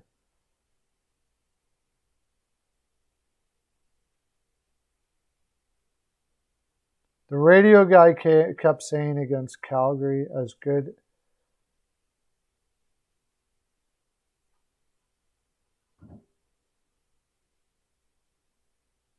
Was that Philadelphia versus the Flames?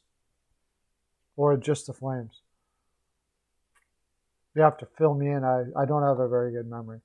We'll go to the next game. Again, we just talked about it. Avalanche versus the Leafs, and I got the Leafs at home here. Even with McKinnon in, I just love that team. Just love them. So we'll move over to the Canucks. What do you guys got? I'll ask, what do you guys got? Leafs or anybody got the Avalanche, or are you all over the Leafs here? I would understand if you got the Avs too. They're playing fantastic. It's going to be an amazing game to watch.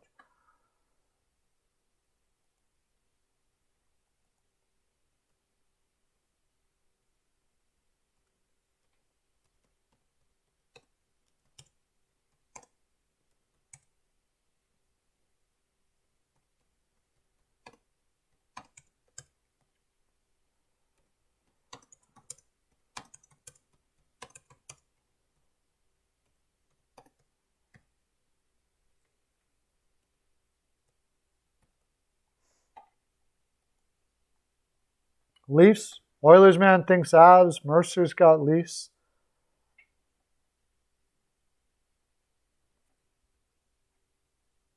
Oh.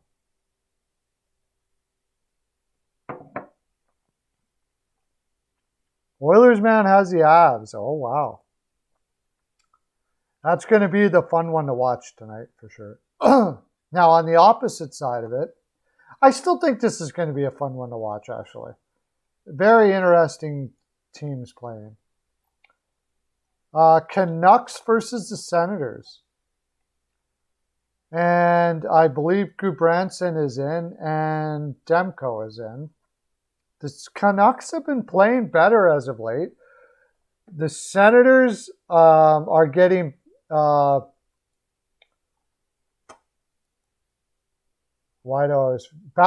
back, which will be huge. The Canucks have been on the road for a while.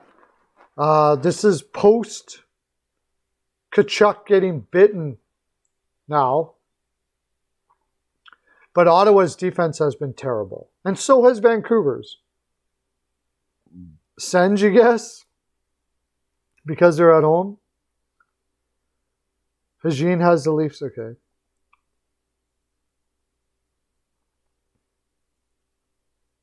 Oh. Yeah, and the Flames deserve to win that one. For sure. Okay, you guys tell me who you think's going to win between Ottawa and Vancouver. I'll be right back.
Okay. Shabbat should have the C since he's older. He's been the senator since like 2006. Yeah, but Kachuk is just one of those guys that will die for your organization. Did you see, talking about the Flames, did you see an interview? There was an interview with Matthew Kachuk, and they were talking about like rumors of him being traded and all that stuff like that. And there was talk about him going to St. Louis. And after that interview, I'm like, there's no way. Calgary's there. He's there. He's going to be a Flame forever. He's not going anywhere.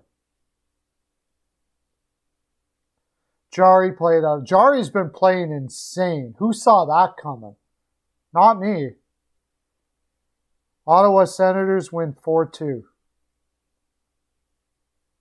Okay, I think the Canucks are going to win, but I'm not really strong on the game, so I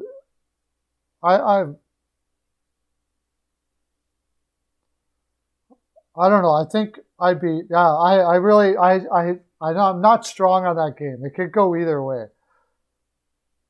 Danny Pearlo, how you doing, buddy? Danny Pearlo. You notice I'm all sponsored up now. Manscaped. Go check it out.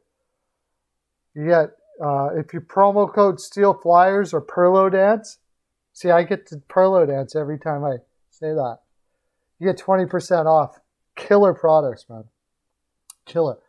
If we get 10 people to go there and click on the link, I don't even think you have to buy anything. They will sponsor us for good, for lifetime. So that would be a sponsor for life, which would help me be able to feed my family, which would help me be able to be here every day for you guys that we do right now. Yeah, Mini. I had Mini all day yesterday. All day. Mini. 50 pearls. Mini was the only thing that mattered yesterday. It was Mini. They made it, they took it easy at first, but once they put the pedal down, that was it. It was over. All over. All right, we're going through all the games right now, Denny, but we'll talk about whatever you want.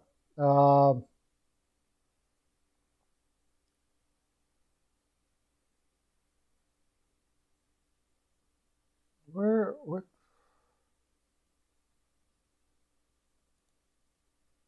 That's not it. There it is. Kraken versus Red Wings. The Red Wings played on a back-to-back. Problem is, seems like an easy pick, sort of. The Red Wings had no business beating Boston last night. Like, none whatsoever. Boston outplayed them all over the place. But the Kraken are without Eberle.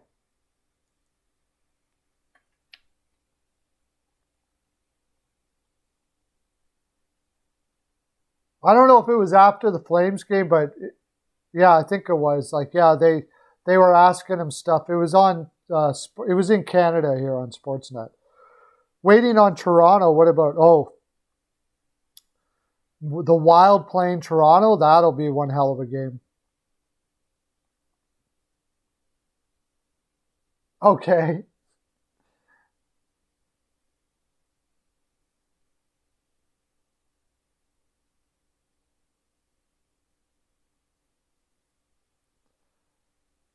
Wings, you got the Wings on that, even at a back-to-back?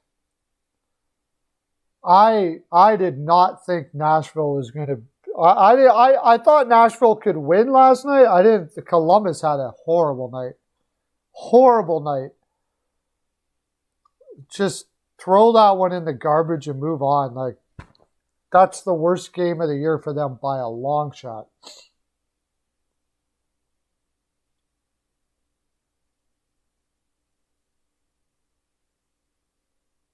Oh, have they? Okay.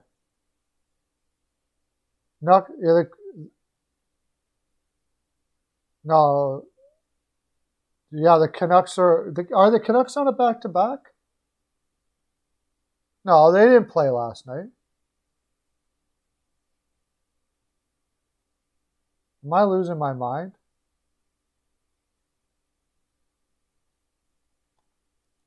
Detroit's on a back-to-back. Am I losing my mind? Are they on a back-to-back? No, they're not on a back-to-back. They played Montreal. Now they're playing Ottawa. And the bad thing about this game is, yeah, I'm off this game. I'm off of it because they're going home after this. And so it definitely could be Ottawa. I'm really not sure.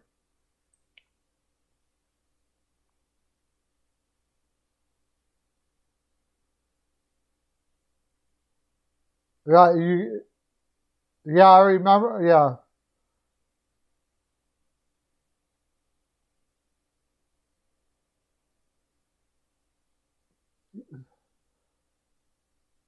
The Red Wings in Seattle on a. I don't know. Seattle is playing with a lot of jump, and Red Wings are in a back-to-back, and they're going to be playing Grice. Grice has not played well. That's the big thing for me. Grice is like, don't know if I want to do anything with Grice there. No, that 2 nights ago they played the Habs. Yeah, Washington, Carolina, yeah. Washington, or what is it? Florida come back against Washington last night. 4 goals in the third. Wow. Watch now, Florida. Like that was a coaching thing there. Like, I don't care if you win. I don't care if you win this game, but this third period, you're going to beat the Washington Capitals. I can just hear them right now. You're going to beat them silly. 24-1 were the shots in the third. 24-1. That is insane. That doesn't happen in the NHL with any team.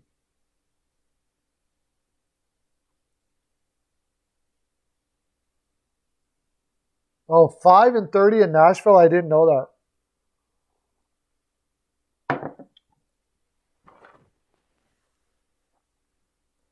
But how do those trends make any sense? They have to make sense. Why would Columbus be 5-1 in Nashville? And then you got to realize the teams that they were on. It's odd.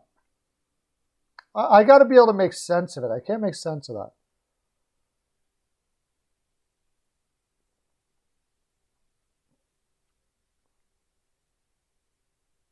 Ekblad will get traded? No way. Why would you think he's going to get traded? They don't want to pay him up? I was up tons because I put everything on Minnesota last night. Minnesota rig.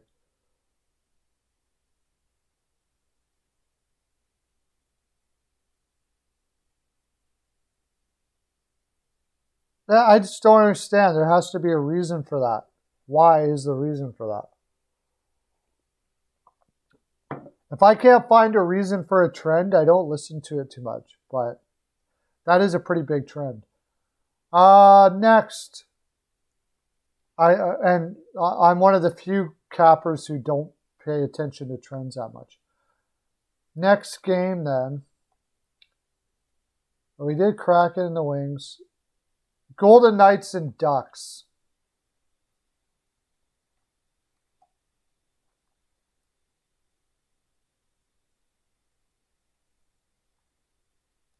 Golden Knights and Ducks. Ekblad is not worth $7.5 million. Ekblad might be getting Norris talk this year. There could be talk of Ekblad getting the Norris this year.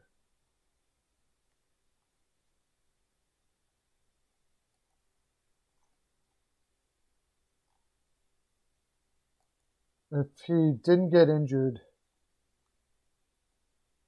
I'm pretty sure everybody in Florida thinks Ekblad is worth $7.5 million, no problems. till 2025. He's got 17 points in 21 games. I don't know. I don't know what you're seeing in there, bud, but I don't see a bad defenseman.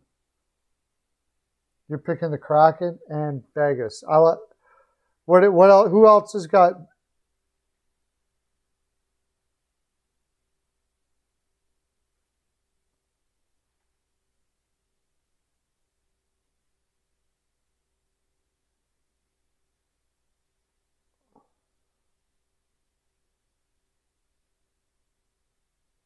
Who's on a back-to-back too, right? Where the heck do I keep on putting this there? The Ducks are on a back-to-back. Getzlaf got hurt last night. They're not going to have Getzlaf in the lineup. Stolars is going to be in net for Anaheim. I'm going Vegas. Got to go with Vegas. It would be like a disappointment, a big disappointment if Vegas doesn't win that game. I can only give the Ducks maybe 15-20% chance to win that game. Because, I mean, Stoli, you got God love him, but, I mean, he's not Gibson. And Vegas has got everybody back, and they've been playing together for a while now. Not everybody. They still don't have Carlson, but they got Stone, they got Pacioretty.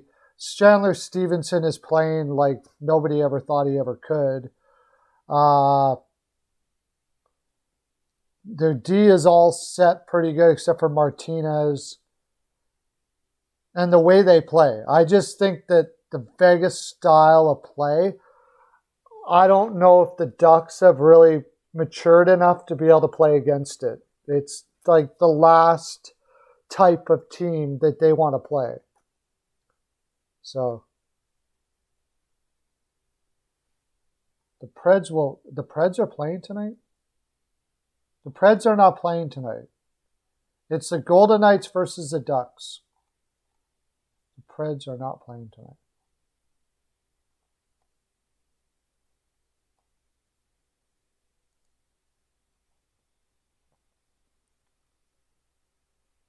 The Preds aren't playing tonight. Unless I'm missing something. It's not on my site. It's Vegas versus the Ducks, Anaheim. I'm pretty sure Vegas is going to win that.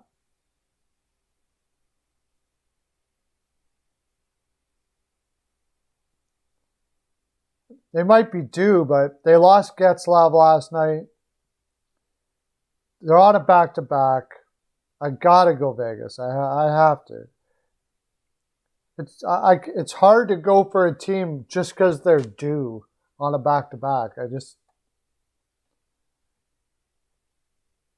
It seems like the most likely pick right now. I mean, Anaheim had a good run, though. Who was it a little while ago that said that? Was it Denny? Was it you, Denny? Or somebody up here put up that Anaheim is going to fall back? And it was like basically right when you said that, they said that they did fall back. They got on the road.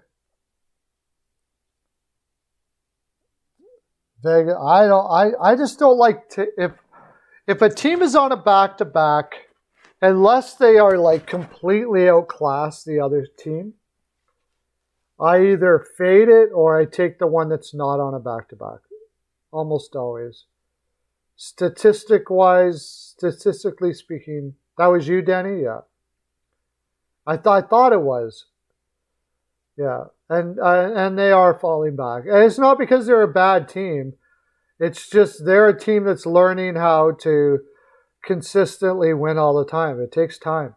I think they're gonna be a very good team, but it takes time to learn how to consistently not have too many highs, too many lows, all that kind of stuff like that. But I think they'll get it.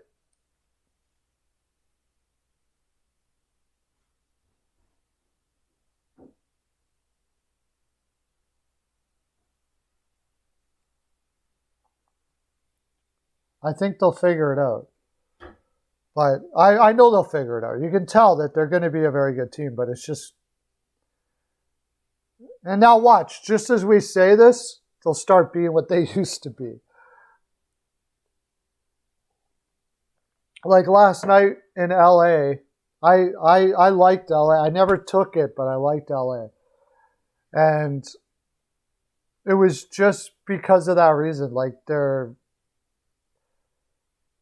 when a young team like that, they get too high, and then their confidence goes just that low. Like once things start going wrong, and then they got to build it up again, and then try to make sure it's not too high. And it's a delicate balancing act, especially for young players who are generally very emotional. So finally, Pittsburgh versus the Oilers, and the Oilers have like... The problem with this game is that the Oilers have Broberg as their top line. Their defense is decimated. No Keith, no Nurse. It's almost borderline that they're going to do what they did for the Islanders if there's any more here. Marcus Niemelainen, who wasn't even very good in the AHL. William Lagesson, who isn't a very good skater. Oh, wait. Cody Cece's back? Whoa, wait a second. Cody Cece.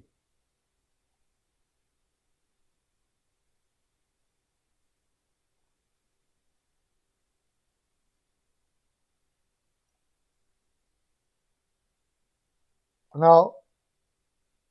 Oh, no, he's not. So, like, Russell and Barry as your top pairing. Should be Bouchard. Lagesson and Bouchard, Niemelainen and Broberg. That is just, they're going to have to out-offense Pittsburgh, I would say. I do love Broberg, but he's just a kid still. He's still got a ways to go.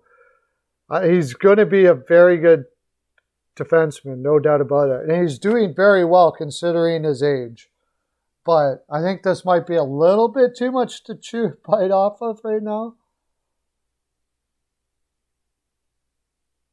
Now that you mention that about the Ducks. Yeah, they need McDavid and Dre to just go off tonight, which can happen. That's the thing about going against the Oilers. If McDavid and Dre, but the thing is, it's the wily Pittsburgh team. You know, it's the wily Pittsburgh team who has their players back. Crosby's getting in the groove a bit.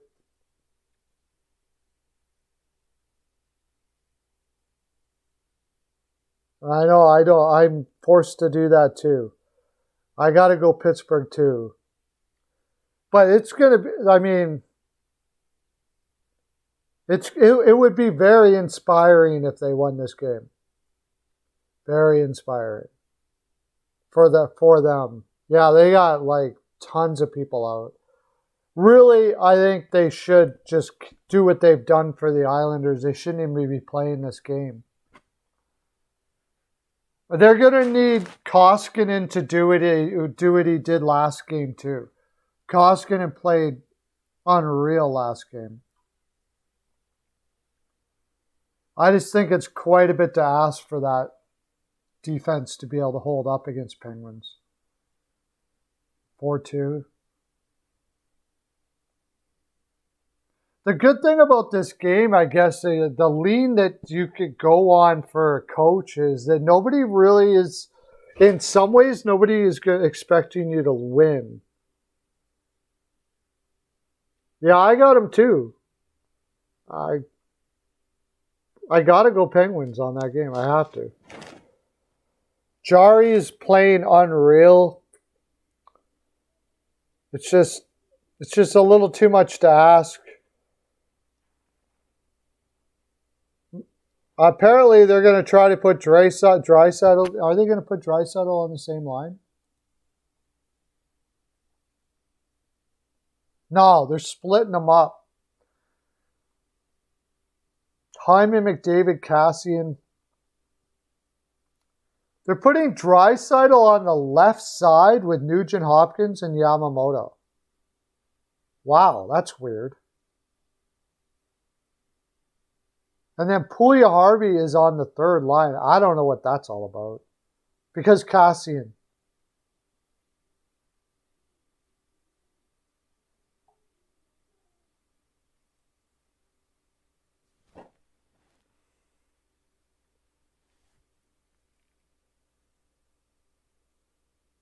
Four goals on 4 shots, yeah. Yeah, they're putting Draisaitl on the left side and Hopkins in the middle. I can only imagine that is for there's one-timer reasons for that.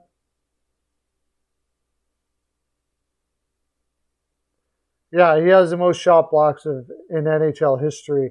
Of course, they didn't actually calculate shot blocks until not that long ago, so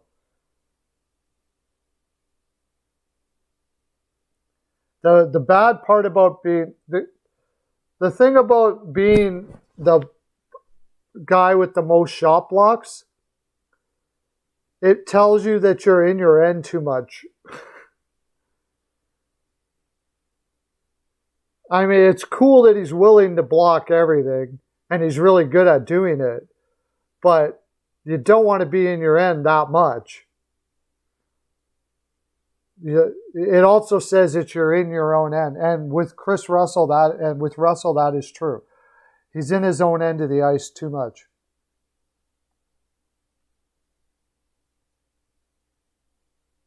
Yeah. Do they play Toronto again next, you said? Minnesota?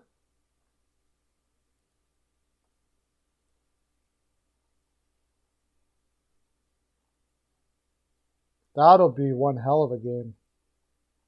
I don't even know what. Oh, yeah, they do. Oh, they play New Jersey.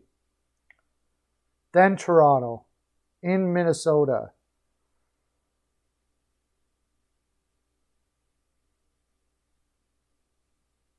Toronto back on the road again? Wow. What's Toronto doing? They come home for one? What did they do? I thought they were on the road for like a really long time.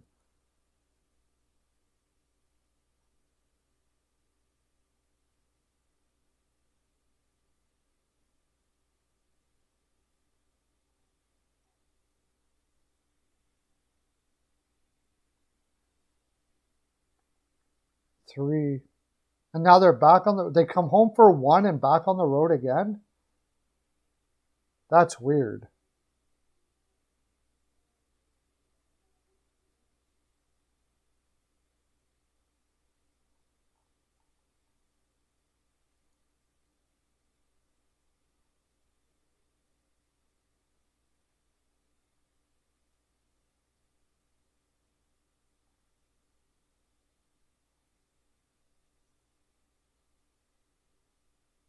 Huh. That is really weird. They went to LA and all those areas, then they come home and then they go to Minnesota and Winnipeg like right away. Very strange. Strange schedule. You betrayed the Oilers. Tough one for them to win. Anyways, that's my full 42, guys. Thanks for coming in today. I had lots of people in today. It was awesome. You guys are great. Like I said, I'll be posting that video this evening probably. And it's my take on the Evander Kane thing, the Jake DeBrusk trade, and New Jersey Devils, and a little bit on the LA biting incident and stuff like that. But, so, I'll be back same time tomorrow. Tomorrow's Thursday. And we'll talk all the trades and news and rumors and all that stuff. Remember, promo code Pearlo or Pearlo Dance. and Steel Flyers at Manscaped. It's right up there in the corner. Check it out. Hit the link. 10 people hit the link. We got a sponsor. I can keep on bringing you this fine programming. I would highly recommend you purchase the products, dude. They're freaking way better than I thought they were going to be.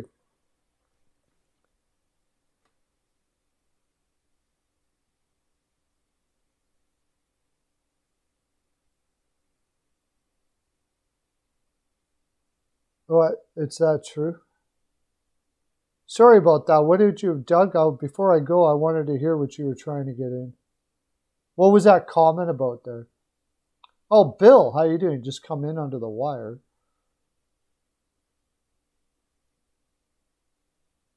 Yeah, I take the Rangers, Bill.